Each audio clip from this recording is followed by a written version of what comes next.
Hello guys, मैं करिश्मा again new video के साथ में। गाइस, आज का हमारा नया टॉपिक है फंक्शनल यूनिट ऑफ न्यूरॉन। ठीक है, हमने देखा था लास्ट वीडियो में न्यूरॉन के स्ट्रक्चर के बारे में। अभी हम बात करने वाले हैं किसके बारे में? फंक्शनल यूनिट ऑफ न्यूरॉन के बारे में। स्ट्रक्चर ऑफ न्यूरॉन, ठीक है, स्ट्रक्चर ऑफ न्यूरॉन में हमने बहुत सारे उसके पार्ट्स के बारे में देखा था। बट बेसिकली ये जो हमारा न्यूरॉन होता है ये क्या है? स्ट्रक्चरल और functional unit of neuron nervous system, मतलब नर्वस सिस्टम की स्ट्रक्चरल और फंक्शनल यूनिट है। It is a large cell of human body. It consist of 3 parts. ये क्या है? लार्जेस्ट सेल होता है किसका? ह्यूमन बॉडी का, ठीक है, जिसको कि 3 पार्ट्स में हमने डिवाइड किया है। The first one is cyton, second one is dendrites and the third one is axon. ठीक है, तो बेसिकली ये जो न्यूरॉन है ये है क्या? स्ट्रक्चरल और फंक्शनल यूनिट है किसकी? नर्वस सिस्टम की।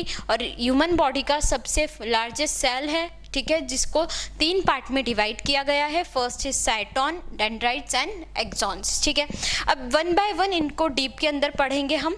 साइटोन के बारे में सबसे पहले बात करेंगे, ठीक है, ये 3 पार्ट्स हो गए। Cyton, the main part of the neuron is the cell body called cyton. जो हमारा मेन पार्ट होता है न्यूरॉन का, ठीक है, जिसे कि हम क्या बोलते हैं? सेल बॉडी, और उसे ही हम क्या बोलेंगे? साइटोन। ठीक है, मैंने स्ट्रक्चर के टाइम पे आपको बताया था कि ये सेल बॉडी है और साइटोन है।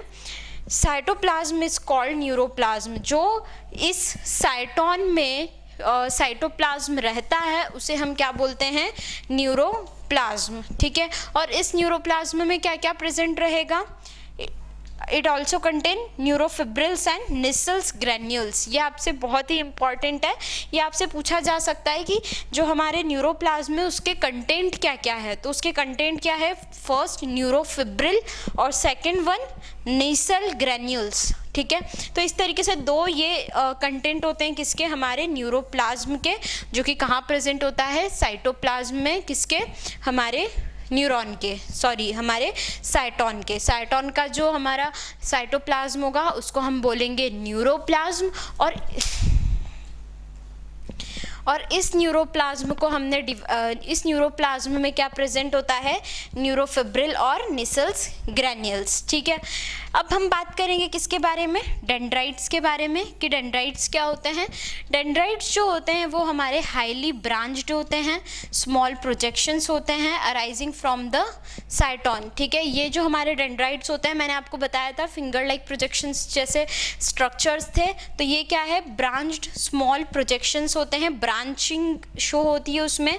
तो ये ब्रांच स्मॉल प्रोजेक्शंस होते हैं और साइटोन से अराइज होते हैं। They conducting impulses towards the cyton. ये क्या करते हैं? इम्पल्स को कंडक्ट करते हैं किधर? साइटोन की तरफ। ठीक है, मतलब पेरीफेरी टू साइटोन। ठीक है, मतलब पेरीफेरी से जो इम्पल्स आएंगे उसको कंडक्ट करेंगे और किसके साइड ले जाएंगे? साइटोन के साइड ले जाएंगे। तो इसे हम क्या बोलते हैं? Afferent process. क्या बोलते हैं? Afferent process. ठीक है, जो कौन करता है? हमारे डेंड्राइट्स करते हैं। ठीक है, ये बात कर ली हमने डेंड्राइट्स के बारे में। आते हैं एक्सॉन के ऊपर। एक्सॉन्स क्या होते हैं? Cyton arises always very long process called axon. ठीक है, जो साइटोन है वहाँ से एक लॉन्ग प्रोसेस अराइज होती है जिसे कि हम क्या बोलते हैं? Axon.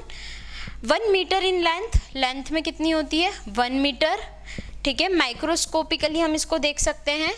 Axon carries impulses away from the cyton. जो हमारे एक्सॉन्स होते हैं ये क्या करते हैं? इम्पल्स को कैरी करते हैं कहाँ से? Away from the साइटोन। साइटोन, जो हमारे डेंड्राइट्स थे वो साइटोन के टूवर्ड्स इम्पल्सेस को लेके जा रहे थे, लेकिन जो हमारे एक्सॉन्स होंगे वो अवे फ्रॉम द साइटोन लेकर जाएंगे इम्पल्सेस को।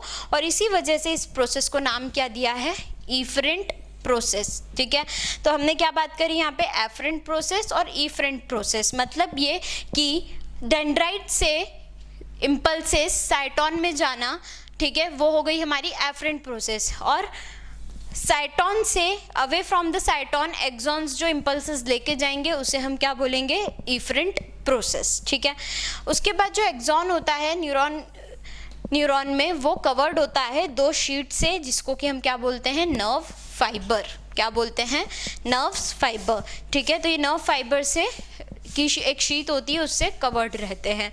यहाँ हमने देखा क्या, स्ट्रक्चरल यूनिट ऑफ न्यूरॉन के बारे में, न्यूरॉन के टाइप्स के बारे में, उसके टाइप के पर्टिकुलर फंक्शन के बारे में हमने सारी चीज़ें देखी है। मैं एक बार फिर से आपको सारी चीज़ें यहाँ पर रिकॉल करवा देती हूँ।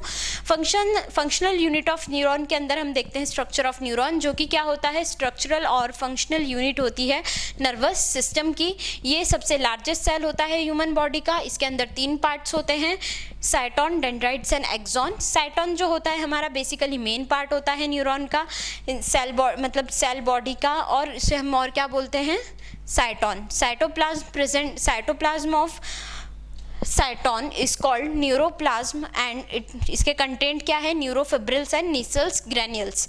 उसके बाद डेंड्राइट्स के बारे में अगर मैं बात करूँ तो ये हाईली ब्रांच स्मॉल प्रोजेक्शंस होते हैं, ठीक है, अराइज होते हैं कहाँ से, साइटोन से, कंडक्ट करते हैं इम्पल्स को टुवर्ड्स द साइटोन एंड इसको हम क्या बोलते हैं, एफरेंट प्रोसेस, ठीक है।